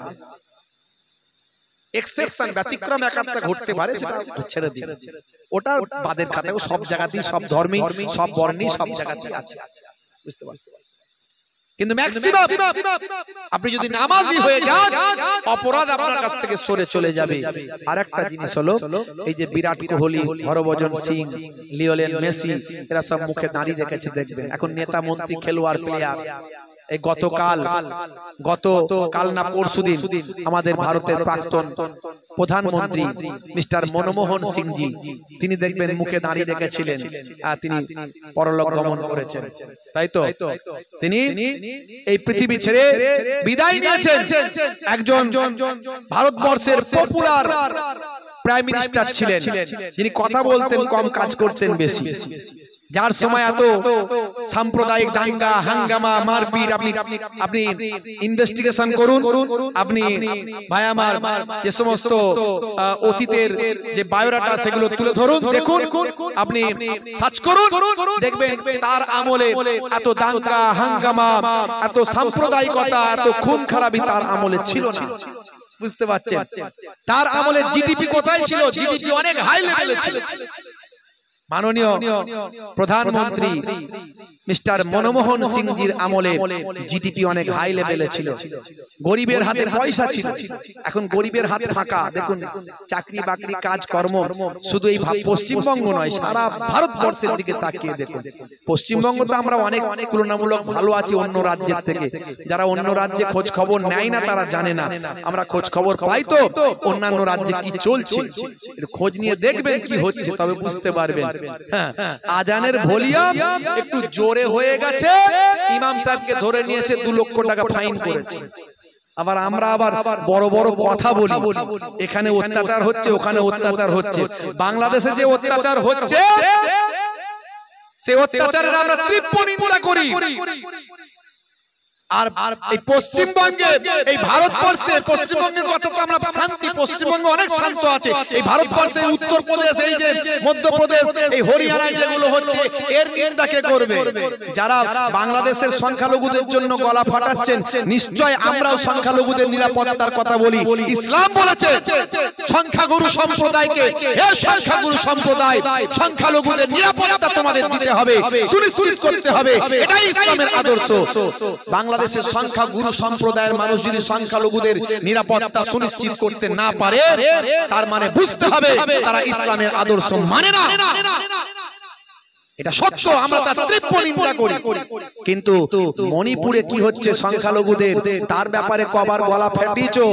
বাংলাদেশের জন্য যতবার গলা ফাটাচ্ছো, বাংলাদেশে একটা অন্য দেশ, সে দেশের সরকার আছে, গভর্নমেন্ট আছে, কিন্তু আমার দেশের মণিপুর আমার দেশ, তো এটা আমার রাজ্য, আমার দেশের মধ্যে, সেখানে শত শত ভাই আমার সংখ্যালঘু মানুষরা আজকে মারা যাচ্ছে, তাদের ওখানে অত্যাচার চলছে, জাতি বিদ্বেষ, বর্ণ বিদ্বেষ, দাঙ্গা, সেটা নিয়ে কতবার কথা বলছো? তার বেলায় নাই। কত মুসলমানদের জীবন চলে যাচ্ছে, গরুর গোশত খাওয়ার নাম করে মেরে ফেলা হচ্ছে, হত্যা করা হচ্ছে, যখন তখন ধর্মীয় স্লোগান দিয়ে অপমান করা হচ্ছে। তার বেলায় কতবার কথা বলছো? তার বেলায় নাই। ভাইরা আমার, তরুণ যুবকেরা আমার, খুব সাবধান, খুব সাবধান। এই সামনে ভোট আসছে, ভোটের আগে অনেক রকম গন্ডগোল লাগানোর চেষ্টা করবে, মাথা ঠান্ডা রাখবেন। আইন আছে, প্রশাসন আছে, আমার রাজ্যে এখনো আইনের শাসন চলে, এখনো পুলিশ প্রশাসন অনেক সজাগ, সহযোগিতা নেবেন। আইন আছে, বিচার আছে, কোর্ট আছে, যেখানে যা যাওয়ার, কিন্তু মাথা গরম কেউ করবেন না, অশান্তি থেকে দূরে থাকবেন। ভাইরা আমার, তরুণ যুবকেরা আমার, সেই মনমোহন সিংজির কথা বলছিলাম। মনমোহন সিংজি মুখে দাঁড়িয়ে রেখেছিলেন, কথা ঠিক না ভুল? কত নেতা মন্ত্রী খেলোয়াড় প্লেয়ার তারা দাড়ি রেখেছে। বন্ধুরা আমার, সেই দাড়ি হলো নবীর সুন্নত। ছোট হলো রাখবেন, মুখের সৌন্দর্য আর নবীর সুন্নত আপনি সৌন্দর্য মনে করে নয়, সুন্নত মনে করে রাখবেন। হতে পারে আজ ছোট আছে, কাল বড় হয়ে যাবে, ইমানের শক্তি বেড়ে গেলে একদিন বড় সুন্নতি দাড়ি রাখবেন আপনি। তার আগে যদি মারা যান, কবরে যাওয়ার পরে কত সুন্নতের কথা বললাম, কোন সুন্নত দেখা যাবে না। কত সুন্নতের কথা বললাম, কোন সুন্নত দেখা যাবে না, কিন্তু একটা সুন্নত দেখা যাবে কবরে গেলে, সেটা হলো মুখের দাড়ি। মুনকার নাকির ফেরেশতা যখন বলবে মান রব্বুকা, দেখতে পাবে মুখে দাড়ির দেখা। হতে পারে ওই দাড়িটা হবে নাজাতের জারিয়া। জোরে হবে না? এই দুটো জিনিস মাথায় রাখবেন, একটা হলো নামাজ, দুই নাম্বার হলো মুখের দাড়ি। আবার পয়লা জানুয়ারি, এই জানুয়ারি মাসের 31 ডিসেম্বর, পয়লা জানুয়ারি, মুসলমানের ছেলে জানুয়ারি মাস এলেই কি করে, ডিসেম্বর মাস থেকে শুরু হয়ে যায় মোটামুটি, কি তাই তো নাকি? ওরে বাপ রে বাপ, কি চলছে রে ভাই! হ্যাঁ, সব 4 চাকা গাড়ি, ওই যে 407 আর না গাড়িগুলো সব ভাড়া করে নেবে, সব খুঁজে পাওয়া যায় গাড়ি, সব প্রত্যেক দিন সব ছেলেরা উঠে সব ডিজে বক্স লাগিয়ে দিল, সারা রাস্তা নাচতে নাচতে যায়, ঠিক ঠাক ঠিক ঠাক ঠিক ঠাক, কি যে করছে আল্লাহই জানে।